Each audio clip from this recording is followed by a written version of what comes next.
Hello friends, आज के tutorial में हम जानेंगे कि इनकम फ्रॉम सैलरी हमें किस रेट के अकॉर्डिंग कैलकुलेट करनी चाहिए, ओल्ड रेट के अकॉर्डिंग या न्यू रेट के अकॉर्डिंग। जैसा कि आपको पता कि 1 फरवरी 2020 के बजट में अनाउंस हुआ था कि आप ओल्ड रेट के अकॉर्डिंग टैक्स रिटर्न फाइल कर सकते हैं या न्यू रेट के अकॉर्डिंग रिटर्न फाइल कर सकते हैं। उनमें दोनों में कंपेरिजन क्या है कि हमें इनकम टैक्स की रिटर्न फाइल करने के लिए बेस्ट कौन सा है। वो काफ़ी सारे बंदों की रिक्वेस्ट आ रही थी कि व्यूवर की कि हमें किस रेट के अकॉर्डिंग कैलकुलेट करना चाहिए, ओल्ड रेट बेस्ट है या न्यू रेट बेस्ट है। तो उसके लिए मैंने एक एक्सेल का चार्ट बनाया है जिसमें कि आप कैलकुलेट कर सकते हैं। एक्सेल को मैं डिस्क्रिप्शन बॉक्स में डाउनलोड कर सकते हैं वहाँ से।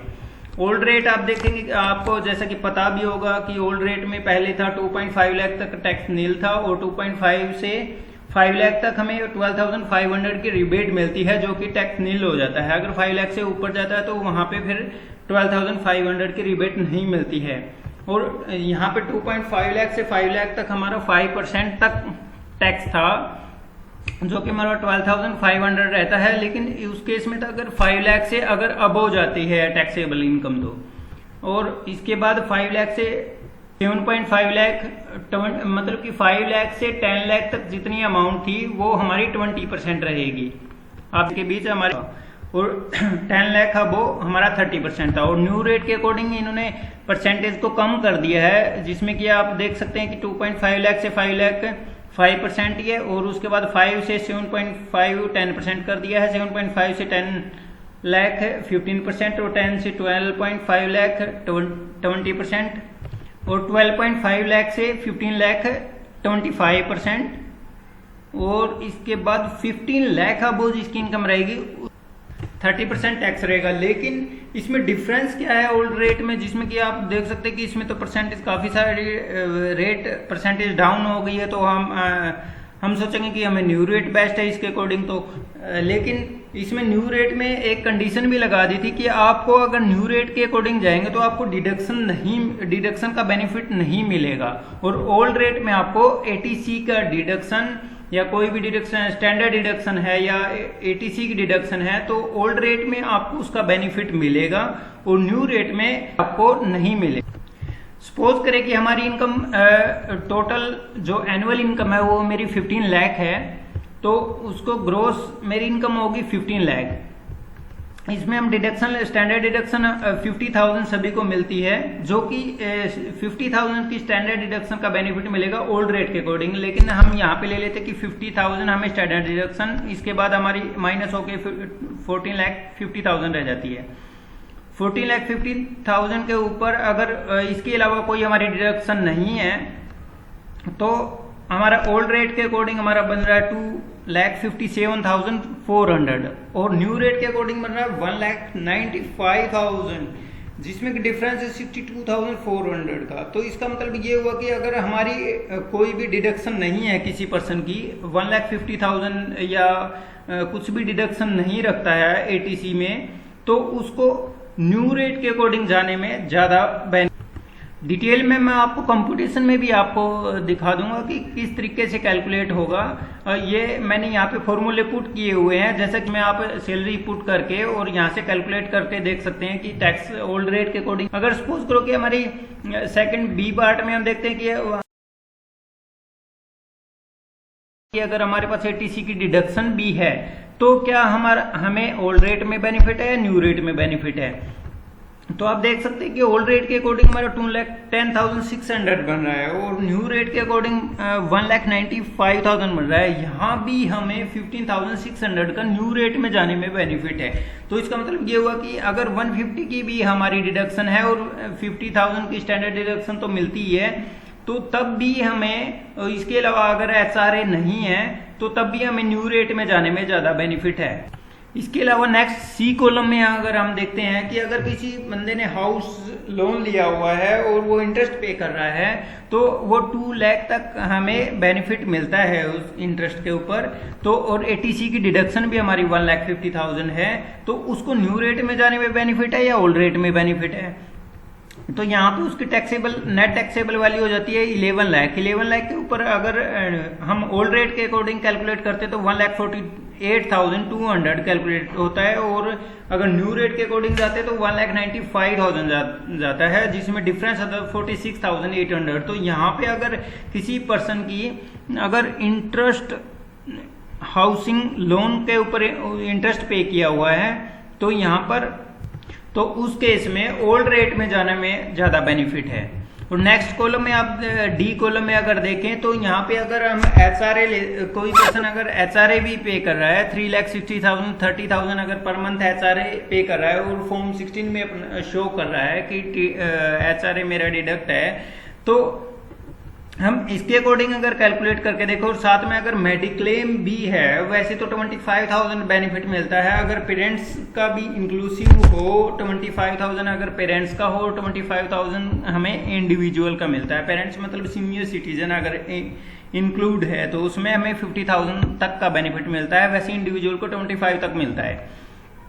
तो यहाँ पे हमारी टैक्सेबल वैल्यू हो जाती है 8,90,000, जिसमें कि 1,50,000 86 डिडक्शन भी है हमारे पास, 50,000 हमारा 80D में डिडक्शन भी है और 50,000 स्टैंडर्ड डिडक्शन है और 3,60,000 हमारा HRA है।